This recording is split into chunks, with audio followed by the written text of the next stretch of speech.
Hey guys, welcome to part two of the Blue Mermaid that I'm actually trying to complete. So as promised, I'm using the Mont Gouache. Please don't forget to check my book out on Amazon. It's the Let's Gouache reference guide.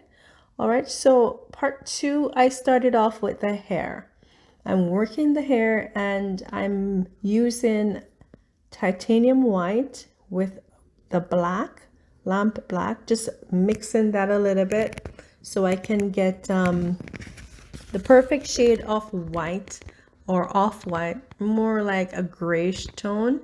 I wanted it to have like a slight bluish tint to it.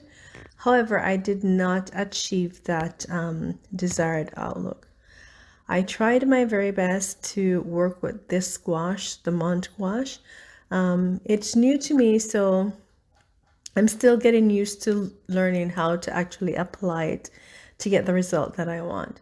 And of course, I do not use gouache like a paste. I definitely use it like a watercolor wash. That helps me to have a bit more control over it and to figure out how to layer my applications onto the paper to get somewhat of the desired result that I have in my mind. To be honest, when I started working with this gouache, I thought I wasn't going to like it, but excuse me, I actually do like it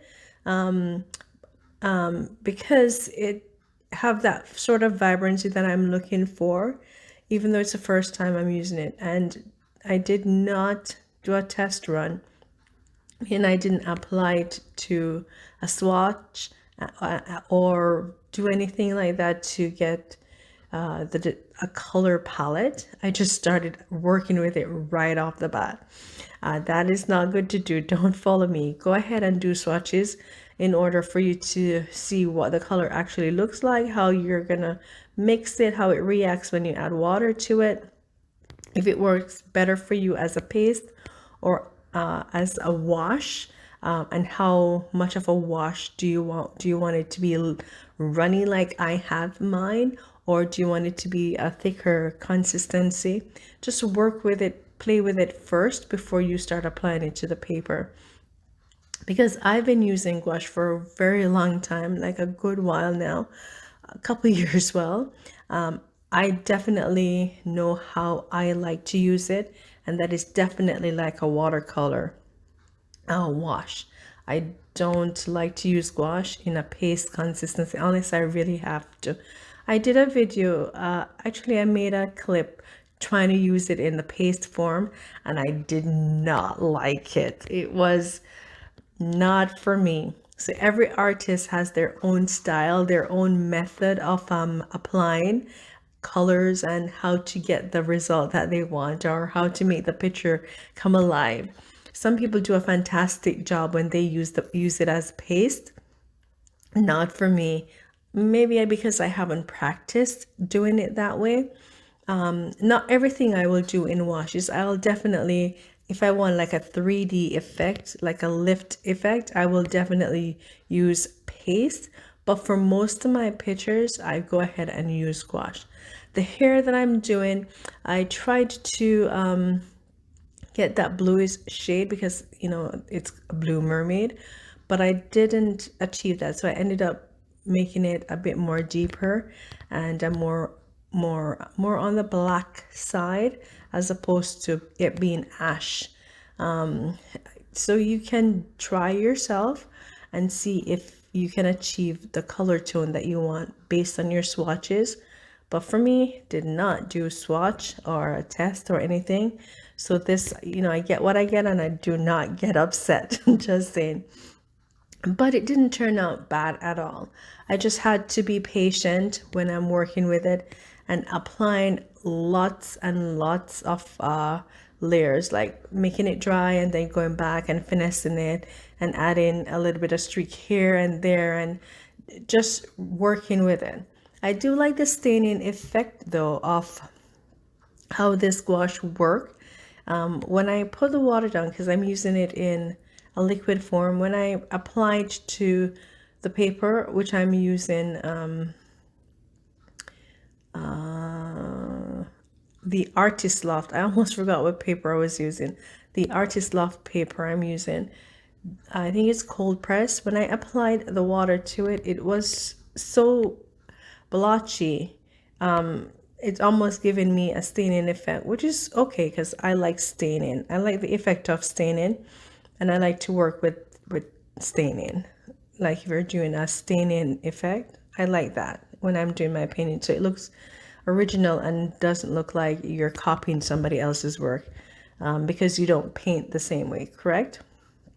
So I like that effect. But if you don't know how to work with staining effect, you will be in a lot of issues having your artwork looking really blotchy and blobby and not being smooth, having a smooth painting transition, like you're using, say, the cardstock kind of a nice smooth feel.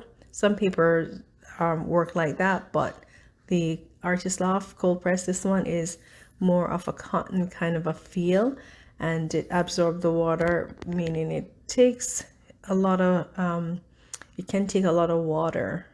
The more you put water in it, it will absorb it and not break.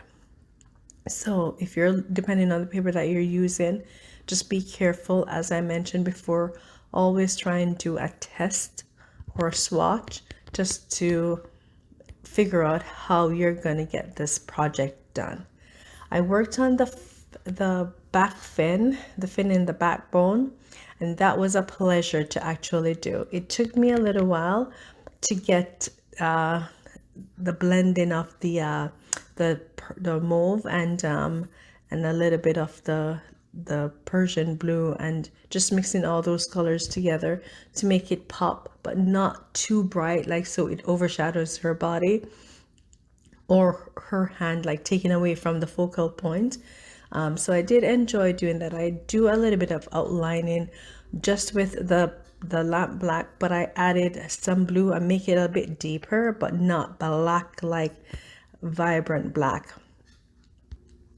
So that's how I was able to do an outline at the edge, like the bone portion of it that was sticking out. So adding some details to it. And also, as I mentioned, when you do staining, it just takes on a shape of its own. So you are actually able to work with it like that, and get some details without making much effort. Now the tail, she does look like an octopus. It's supposed to be a mermaid, but somehow I got carried away and it was no longer a fish tail, but it ended up being an octopus tail. Okay, it is a creature. I like creating creatures, so it's a mermaid creature, all right, but it does look good. However, some of the detail was lost from the original sketch, and I had to recreate something at the end to get the detail in the tail. So just be mindful too when you're putting down your washes. If you have taken off some of the graphite, or your pigment is too powerful or stronger, it's not watery, like translucent, it will actually take away the original image. So if you don't remember what you did, that's gonna go. So most people just leave the original graphite and don't use a kneaded erase and rub some of it out, just because they want to be able to follow the exact pattern and shape to have the precise drawing.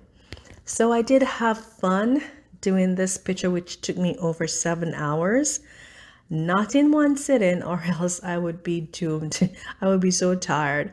However, as I mentioned, using this gouache was the first time, and this is the first thing that I used it on, my very first attempt at using this gouache, and I was bold enough to do a big project like this.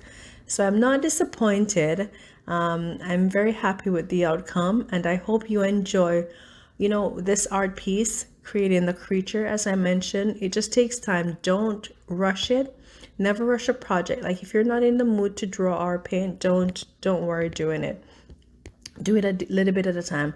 Even this drawing, I did not complete it in one sitting either.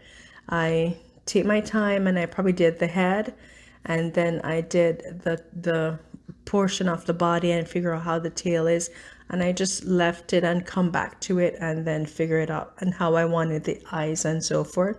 So don't do everything in one sitting. If it's a huge project, just take your time, and you'll get the result pleasing. All right, so thanks for watching, and stay tuned. If you haven't subscribed, go ahead, hit that subscription button.